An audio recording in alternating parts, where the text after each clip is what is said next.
Michael Thompson sat alone in his massive London penthouse apartment. The city lights sparkled below him like a million stars, but he barely noticed them anymore. He had everything money could buy: expensive furniture, fine art on the walls, and the latest technology everywhere he looked. But none of these things could fill the emptiness in his heart. It had been 3 years since his wife Hannah packed up their life and left. She had taken their 8-year-old daughter Emily with her, and Michael hadn't seen either of them since that awful day. The divorce papers had been filed quickly and quietly, as if their 10 years together had meant nothing at all. Every night, Michael did the same thing. He would open the special app on his phone and find his mother's old phone number. Margaret Thompson had died just before Emily's 5th birthday, and Michael had never deleted her number. He would press record and talk to her, telling her all the things he couldn't tell anyone else. Tonight was no different. Michael poured himself a glass of whiskey and sat down on his leather sofa. He pressed the record button on his phone and held it close to his mouth. His voice was barely above a whisper, shaking with emotion. "Mum," he began, "I messed up everything. You always told me that family was the most important thing in the world. But I didn't listen. I was so busy trying to make money, trying to make sure we'd never be poor like we were when I was little. I worked day and night, missing Emily's plays, Hannah's dinners, every important moment that really mattered." He paused, taking a shaky breath. The whiskey glass trembled in his other hand as memories flooded back. He remembered his mother working 3 jobs to feed them, how they'd lived in a tiny flat with broken heating, how she'd cry herself to sleep because she couldn't buy him new shoes for school. "I was terrified of being poor again," he continued into the phone. "But now I realize I was scared of the wrong thing. I lost Hannah's love. Emily doesn't even know who I am anymore. I chose work over family, and now I have nothing that truly matters. You were right all along, Mum. Money can't hug you when you're sad. It can't tell you good night. It can't love you back." Michael ended the recording, and as he did every night, he pressed send without really looking at the screen. But tonight, something was different. As soon as he hit send, his eyes widened. In horror, the message hadn't gone to his mother's old number. In his sad state, his finger had slipped and it had gone to Hannah instead. "No, no, no," he muttered, frantically trying to recall the message. But it was too late. The message had been delivered. 20 miles away in Birmingham, Hannah Collins heard her phone buzz. She was sitting in her small but cozy flat, helping Emily with her homework at the kitchen table. When she saw Michael's name on the screen, her first instinct was to ignore it. But something in her made her put in her earbuds and listen. As she heard her ex-husband's voice break and shake, Hannah felt tears welling up in her eyes. In all their years together, she had never heard Michael cry. He had always been strong, always in control, always focused on the next business deal or the next company to buy. But this voice, vulnerable, honest, broken, this was someone she hadn't known existed inside him. Emily looked up from her math problems. "Mummy, are you okay?" Hannah quickly wiped her eyes. "Yes, sweetheart, just something in my eye." She listened to the rest of the message, her heart aching with every word.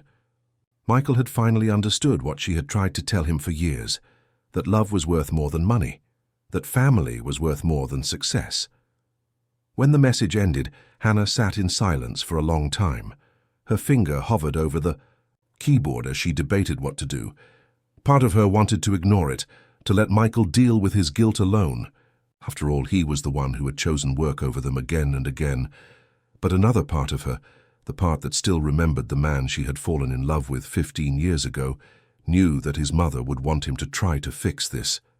Margaret had loved her son more than anything, but she had also loved Hannah and Emily like they were her own. Hannah's fingers moved across the screen as she typed a response. "Your mother would want you to fix this." She pressed send and immediately wondered if she had done the right thing. This simple message could change everything, or it could change nothing at all. But for the first time in 3 years, Hannah felt a tiny spark of hope that maybe, just maybe, the man she had loved was still in there somewhere. Michael's phone buzzed in his hand. When he saw Hannah's reply, his heart stopped. Those 7 words held more meaning than any business contract he had ever signed. They were an invitation, a challenge, and a second chance all at once. The end. The next morning, Michael woke up earlier than usual. For the first time in months, he felt something close to hope. He immediately checked his phone, wondering if Hannah had sent any more messages. There was nothing new, but he decided to take a chance and send the first one himself. "Good morning," he typed simply. "Thank you for responding last night." To his surprise, Hannah replied within minutes. "Morning. I shouldn't have ignored everything for 3 years, but I was so angry." That simple exchange started a pattern. Every day, Michael and Hannah began sending messages back and forth. At first, they were short and careful, like strangers getting to know each other. But slowly, they started sharing real things about their lives. Michael learned that Hannah had started a charity called Mothers Helping Hands. She helped single mothers who were struggling to make ends meet, giving them food, clothing, and job training. When he asked where she got the idea, Hannah wrote back, "Your mum never stopped helping others, even when she had nothing. I wanted to honor her memory." The words hit Michael hard. He had built his fortune thinking he was completing his mother's dream, but Hannah understood his mother's true spirit better than he did.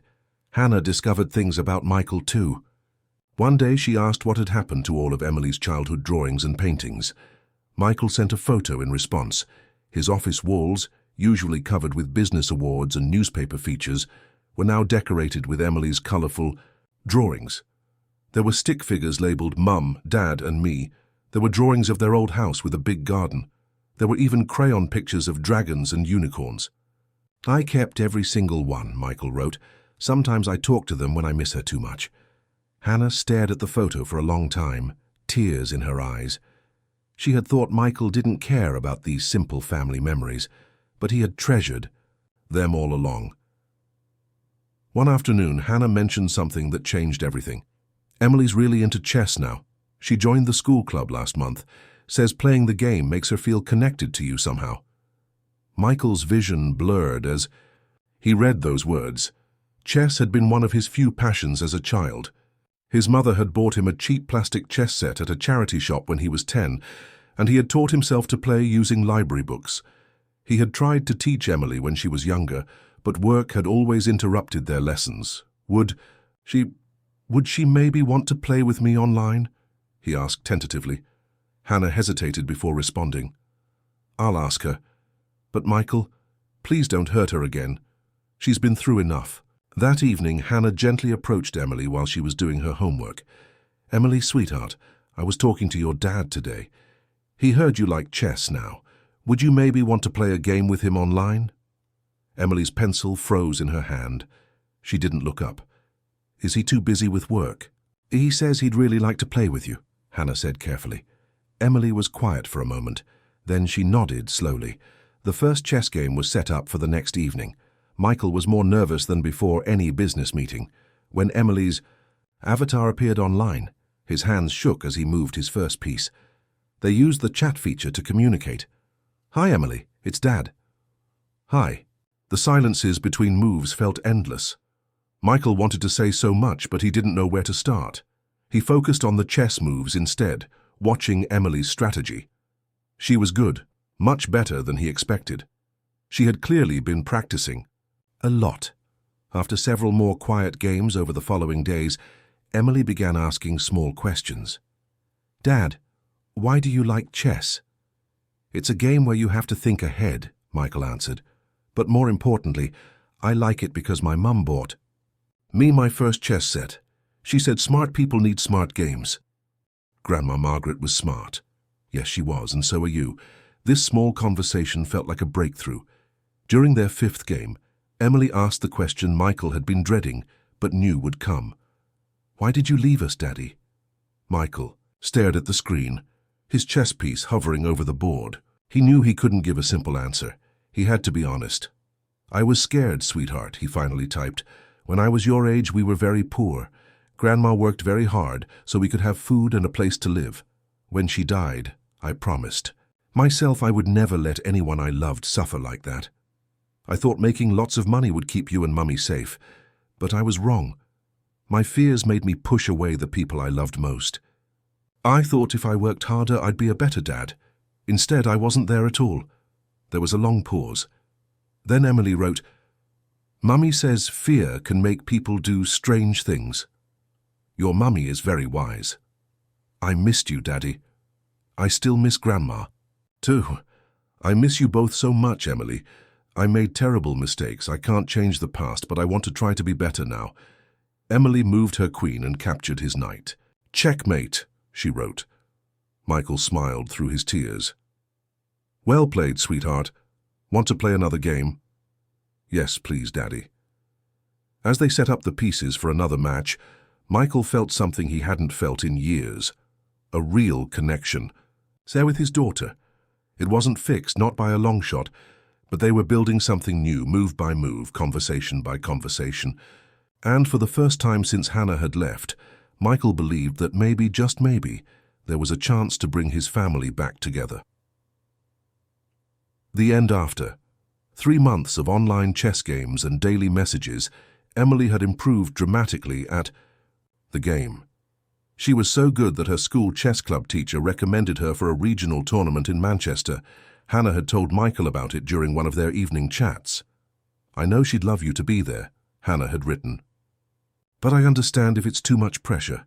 Michael thought about it all night. The next morning he booked a train ticket to Manchester without telling either of them. He arrived early at the tournament hall, which was filled with children, parents, and chessboards. He found a spot at the back of the room where he could watch without being seen. When Emily walked in wearing her school chess team jacket, Michael's breath caught in his throat. His little girl, who he still remembered as a toddler playing with crayons, was now 11 years old, walking with confidence and purpose. She had grown so much in 3 years. The tournament began. Emily's first match was against a boy who looked nervous. She played calmly and confidently, just as Michael had taught himself all those years ago. She won easily. Michael watched with pride as she won her second match, then her third. She was brilliant. Hannah was sitting in the front row, nervously, watching Emily's every move. She had no idea Michael was there. Between rounds, she would encourage Emily with gentle words and supportive smiles. In the final round, Emily faced a tough opponent, a boy from a bigger school who had won many tournaments before. The game was intense. Both children played carefully, thinking about each move for a long time. The room was silent as parents and teachers watched anxiously. Emily was down to her last few pieces. It looked like she might lose. Michael found himself gripping the back of the chair in front of him, silently willing her to see the winning move. Then, suddenly, Emily smiled. She moved her queen and said clearly, "Checkmate." The room erupted in applause. "The tournament judge," declared Emily the winner. Hannah jumped up, cheering for her daughter, but Emily didn't celebrate. Instead, she turned and scanned the crowd, her eyes searching for something, or someone. Michael stepped forward slightly. Their eyes met across the crowded room. For a moment, they just stared at each other. Then Emily's face lit up with the biggest smile Michael had seen in years. She dropped her trophy and ran to him, pushing past chairs and people. Michael opened his arms and caught her as she crashed into him. He lifted her off the ground, holding her as tight as he dared. Emily wrapped her arms around his neck and buried her face in his shoulder. "I've missed you so much," Emily whispered, her voice muffled against his jacket. Tears streamed down Michael's face as he held his daughter for the first time in 3 years. "I've missed you too, sweetheart. More than you could ever know." He whispered back. Hannah watched from a few steps away, tears streaming down her own face. She had never wanted to keep Michael from his daughter. She had been hurt and angry, but seeing them together like this, she realized how much Emily needed her father. After a few minutes, Emily pulled back to look at her dad's face. "You came. I kept thinking maybe you would, but I wasn't sure." "Wouldn't have missed it for anything in the world," Michael said honestly. Emily turned to her mother. "Mummy, did you know Daddy was here?" Hannah shook her head, smiling through her tears. "No, sweetheart, but I'm very glad he is." The 3 of them stood together awkwardly for a moment, not sure what to do next. Finally, Michael spoke. "Emily, you played amazingly today. Would you both let me take you to dinner to celebrate?" Emily looked at her mother hopefully. Hannah nodded. That would be nice. They chose a family restaurant near the tournament hall. As they sat down, the waiter handed them menus. The atmosphere was a bit tense at first. It had been so long since they'd been together as a family. Emily broke the silence. "Daddy, my best friend at school is named Lucy. She knows I play chess. With you online. She says her dad never has time for her hobbies." Michael felt a pang of guilt. "I'm sorry I wasn't there for your hobbies before, Emily. I promise I'm going to be different now." Hannah ordered for Emily as she always did, remembering exactly how her daughter liked her food. They talked about simple things. Emily's teachers, her favorite subjects, her friends. Michael learned that Emily was good at art too, just like she had been as a little girl. Hannah told him about the school play where Emily had a speaking part. As they ate, the conversation became more natural. When dessert arrived, Michael took a deep breath. "Hannah, I've been thinking about your charity. Mothers Helping Hands, was it?" Hannah looked surprised. "Yes. I'd like to help fund it if you'll let me. Not as anything, but someone who believes in what you're doing. My mum would have loved what you're doing." Hannah was quiet for a moment. Then she nodded slowly. "I'd accept that help. Not because I need the money, though the charity always needs more, but because I think working together on something might be good for all of us." Emily beamed at both her parents. "That's great. Grandma Margaret would be happy." After dinner, they walked to the car park together. The evening air was cool but pleasant. As they said goodbye, Emily hugged her father again. "Will you come visit us soon?" "Whenever you and your mum want me to," Michael promised. Hannah gave him a small smile. "We'll arrange something soon." As Michael watched them drive away, he felt something he hadn't felt in a long time. Hope. Real hope. He couldn't undo the past 3 years, but maybe, just maybe, he could build a better future with his family. For the first time since that terrible day when Hannah had left, Michael believed it was possible. The end everything seemed to be going well after the chess tournament. Michael visited Birmingham every weekend to see Emily and help Hannah with her charity work. They had fallen into a comfortable routine, slowly rebuilding their relationship as a family. Michael had even started teaching chess to some of the children at Hannah's charity every Sunday afternoon. On a Tuesday morning in October, Michael was in a meeting with his company's board when his phone rang. He had made a rule for himself. Always answer calls from Hannah or Emily, no matter what. He excused himself and stepped out of the boardroom. "Michael?" Hannah's voice was shaking with fear. "It's Emily. She collapsed at school during PE class. We're at the hospital. They think it's her heart." Michael didn't hesitate. "I'm coming right now. I'll be there as fast as I can." He grabbed his coat, told his assistant to cancel everything for the day, and rushed to the train station. During the 2-hour journey to Birmingham, he called his doctor friend David, who worked in London's best heart hospital. "David, I need help. My daughter has a heart problem. I need the best specialists, the best hospital. Money is no object." "I'll make some calls," David assured him. "Get her to Birmingham Children's Hospital. I'll arrange for specialists to meet you there." When Michael arrived at the hospital, he found Hannah sitting in the waiting room, her face pale with worry. She stood up when she saw him, and without thinking, he pulled her into a hug. She didn't resist, and they stood there for a moment, drawing strength from each other. "Where is she?" Michael asked. "They're running tests. The doctors say she might need surgery." Hannah's voice broke. "It's the same condition your mother had, Michael. The doctors found it in old records when I gave them our family medical history." Michael felt his world spinning. His mother had died from heart complications when she was just 45. The thought of Emily facing the same condition terrified him. For the next 2 days, they barely left the hospital. Doctors came and went, running various tests on Emily. Michael used his connections to bring in the best heart specialists in the country. He paid for private consultations and demanded the most advanced medical equipment available. One night, as they sat in Emily's hospital room watching her sleep, Hannah turned to Michael. The room was dark except for the soft glow of monitoring equipment. "I never stopped loving you," Hannah whispered suddenly. "Even after everything, even after all the anger and hurt, I still loved you." Michael looked at her, surprised by her honesty. In the hospital's dim light, he could see tears glistening in her eyes. "Then why did you leave?" he asked gently. "Because I couldn't watch you destroy yourself with work," Hannah replied. "You were killing yourself slowly, Michael. Always stressed, always tired, never truly present even when you were home. I was scared I'd lose you, just like Emily would lose her father. I thought if I left, maybe you'd wake up." Michael reached for her hand. "I understand now, I really do. I was so busy building an empire, I forgot to build a family. I thought money would solve everything because I was so scared of being poor again. But we were rich in everything that mattered," Hannah said. "We had each other. We had Emily. We had love." "I know that now," Michael admitted. "It took losing you to understand what I really needed. And now," he looked at Emily, so small in the hospital bed, "now I might lose her too." "We won't," Hannah said firmly. "She's strong. She has your intelligence and my stubbornness. She'll fight through this." The next morning, the surgeons confirmed that Emily needed heart surgery. They explained the procedure carefully, using simple words so both parents could understand. The operation would be complicated, but had a high success rate, especially in children.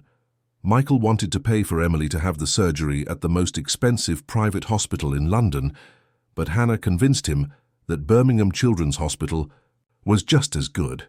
"They specialize in children's hearts," she explained. "They've done more of these operations than anywhere else." On the day of surgery, Michael and Hannah sat together in the waiting room. They held hands without realizing it, united in their fear and hope. Michael's business partner called several times, but Michael ignored his phone. Nothing mattered except Emily. After 6 hours, the surgeon came out smiling. The operation was successful. Emily came through beautifully. She'll need a few months of recovery, but the prognosis is excellent. The relief was overwhelming. Both Michael and Hannah broke down crying, holding each other tight. During Emily's recovery in the hospital, Michael made a decision. He called his company's board and announced he was selling 40% of his shares. With that money, he would create a children's heart center right here in Birmingham. "It will be called Margaret Thompson Heart Care," he told Hannah. "Named after my mother. I want to help other families avoid what we went through. No child should lack proper heart care because of money." Emily was awake when Michael shared his plans. Though tired from surgery, her eyes lit up. "Grandma would love that, Daddy." "I think she would, sweetheart. I finally understand what she tried to teach me. Family comes first. Everything else can wait."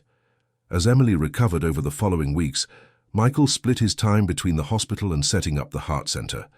He learned to delegate at work, trusting others to run his company while he focused on his family. For the first time in years, he felt at peace. He had learned that true wealth wasn't measured in bank accounts, but in moments like these, watching his daughter heal, working alongside the woman he loved, and knowing he was making a difference in other families' lives too. The end. 6 months after Emily's successful heart surgery, spring had arrived in England. The winter that had brought so much worry was finally behind them. Emily was stronger than ever, playing chess competitively and even returning to her PE classes at school, though the doctors said she should take things gradually. Michael had kept his promise about creating the Margaret Thompson Heart Care Centre. It opened its doors just 3 months after the idea was born. The centre offered free heart screenings for children from low-income families and provided financial support for families who couldn't afford heart surgeries.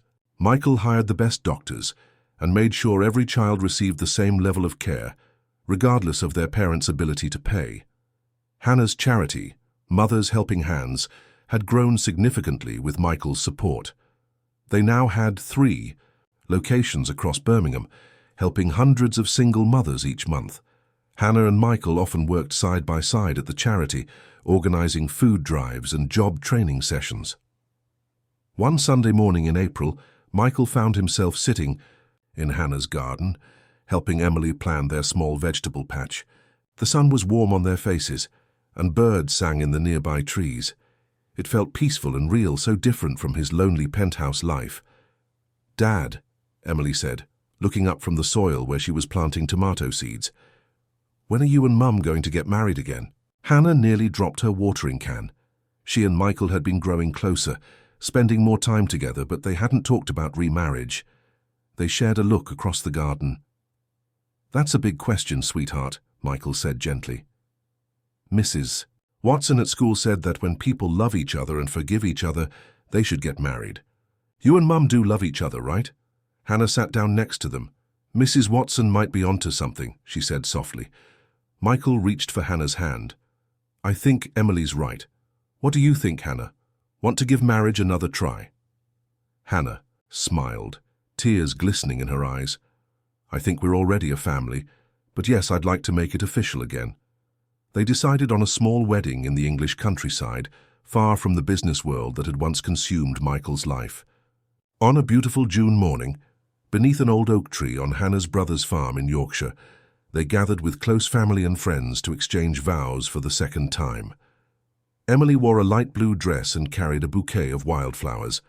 She had asked to walk between both her parents as they approached the minister. As they stood together, hands joined, Emily beamed with pride at bringing her parents back together. The minister, an old friend of Hannah's family, spoke about second chances and the power of forgiveness. When it was time for vows, Michael held Hannah's hands and looked into her eyes. "6 years ago, we stood here for the first time," he began. "I was a different man then. I thought building a fortune would protect you and Emily. I worked endless hours, missing dinners, school plays, and bedtime stories. I built walls of money around us. But those walls pushed you away instead of keeping you close." He took a deep breath before continuing. "Hannah, I've learned that love, not money, is the real security. Family time isn't something to fit into my schedule. Family is the reason for the schedule itself. I promise to put you and Emily first every single day. I promise to be present, not just provide. I promise to measure my success by the love in our home, not the numbers in our bank account." Hannah wiped away a tear. "Michael, I promise to be patient as you continue learning to balance work and family. I promise to support your dreams while making sure they don't overshadow our life together. And I promise to always remind you that you are enough, not because of what you do or what you earn, but because of who you are." They exchanged simple gold bands, and when the minister pronounced them married, Emily cheered loudly. The reception was filled with laughter, good food, and stories shared between old friends and new. After the wedding, Michael made significant changes to his business. He brought in a younger CEO to run day-to-day operations while he served as chairman, focusing on strategy rather than constant involvement. He implemented new policies at his company: no emails after 6 p.m., generous maternity and paternity leave, and flexible working hours for parents. Michael started a new initiative called Family First, where successful business leaders met monthly to discuss work-life balance. He spoke openly about his own mistakes, how he had almost lost everything that mattered. His story of redemption inspired other workaholics to reassess their priorities. The family sold Michael's London penthouse and bought a larger house in a quiet neighborhood of Birmingham. It had a big garden where Emily could play, a room for Hannah's home office where she managed her growing charity, and a study for Michael that he rarely used after 5 p.m. Every evening became sacred family time. They cooked dinner together. Michael turned out to be surprisingly good at pasta dishes. After dinner, they played board games, read books, or had chess tournaments. Michael taught Hannah to play, and soon she could give Emily a good challenge too. 6 months after their remarriage, they stood together at the opening of another Margaret Thompson Heart Care Centre, this time in London. Emily cut the ribbon alongside them. The centre would help hundreds of children each year, ensuring that no family would have to choose between medical care and financial security. That night, as they drove home, Emily asked from the back seat, "Dad, are you glad?" "You're not as rich anymore?" Michael smiled, squeezing Hannah's hand. "I'm richer than I ever was, sweetheart. Real wealth isn't about money in the bank or properties you own. It's about moments like these, driving home together after helping others, knowing we have each other. That's the only wealth that truly matters." As they pulled into their driveway, their house glowed warmly in the evening light. Through the windows they could see the chess set waiting on the dining table and Emily's drawings taped to the walls. It wasn't a penthouse, but it was home. Michael had learned the lesson his mother had tried to teach him all along. True wealth is measured not in pounds or properties, but in the love we share and the lives we touch. His success story was no longer about making millions. It was about finding his way back to the people who mattered most. The end.